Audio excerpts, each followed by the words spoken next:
Okay, everybody. Hello. How are you?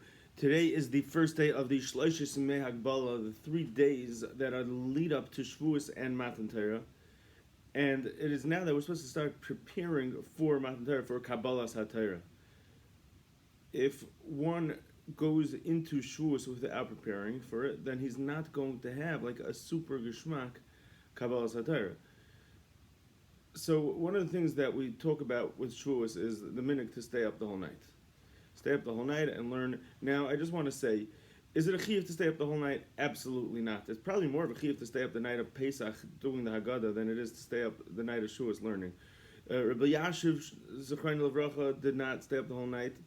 But I'll tell you this, Rabbi Yashiv would get up every morning at 3 o'clock in the morning, and he'd learn until 10 o'clock or 11 o'clock, I think it was 10:30 p.m. at night. He normally took a break for an hour for a short nap, but on Shavuos, he would learn straight from 3 o'clock a.m. until 10:30 p.m. without taking a break. He obviously davened and ate the sudas, but he wouldn't take a break. He deprived himself of his nap. In Brisk, they also, the Mishpachas Soloveitchik, they go to sleep at night, but they daven Vasikin, they get up for Vasikin, and after Vasikin, they learn for 5 hours until the Suda, and then after the Suda, they come back and learn. So do you have to stay up the whole night? No. But do you have to be mechazik in your limud haTorah?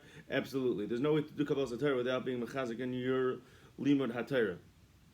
Now, in order that it should be a successful Kabbalas HaTorah in your limud haTorah over Yom Tov Shvi Geshmak, you can't just wake up on Shavuos night and think, okay, what should I learn? And I don't have a chavrusa, I don't have anything that I'm learning.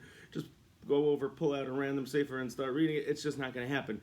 So that's what these days are for.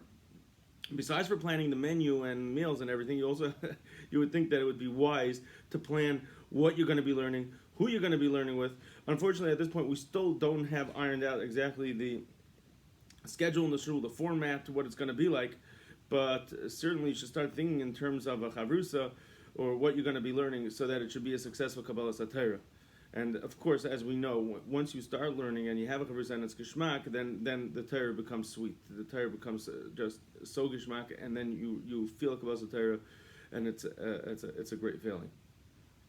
So after that long introduction, what I want to talk about is the halachas of somebody who does stay up the whole night. Again, you don't need to, but many do. It's a beautiful minhag to stay up the entire night learning, and then you get involved with a bunch of hilchas, brachas, shilas.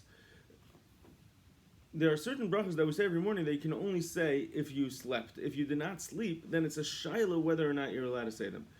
Those brachas are Birchas HaTorah, and the bracha of Elokai Nitzar, and the bracha of Hamaver Shena, the last bracha and the last bracha and the Birchas HaShachar.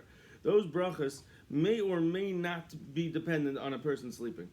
So let's focus on Birchas HaTorah for a minute. Birchas HaTorah. It's a machlekes rishonim. What is the reason why you have to say Birchas HaTorah? Is it because it's a new day, regardless of whether or not you slept, or is it a chiyuv to say Birchas HaTorah because you slept, and when you slept you can't learn? It's like a hefsek, an interruption in your learning, and then therefore after you sleep you have to make a new Birchas HaTorah. So there are two distinctions between these two rishonim. If you say that Birchas HaTorah is after you sleep, then even if you sleep during the day, you have to say Birchas HaTorah. If you say the Birchas HaTorah is when you have a new day, well, then you would be chayiv, you would say Birchas HaTorah on the morning of Shavuos, even though you didn't sleep at night. So that is the question, and that's the conundrum that we have when somebody stays up the entire night of Shavuos. Should they say Birchas HaTorah in the morning? So normally what we try to do is we try to find somebody when we're shul, everybody together, we try to find somebody who did sleep, who will say Birchas HaTorah. We might see everybody else. However, this year a lot of people are worried they're going to have an issue, and they won't have that eitzah, because a lot of people are going to be staying up at home and perhaps even davening at home, and they won't have anybody to make the brachas for them. So we get involved with this question: what do you do with Birchas HaTorah when you stay up all night, and also what do you do with the other brachas? This shir will serve as an introduction to this shaila, because it's already reaching the 5-minute mark.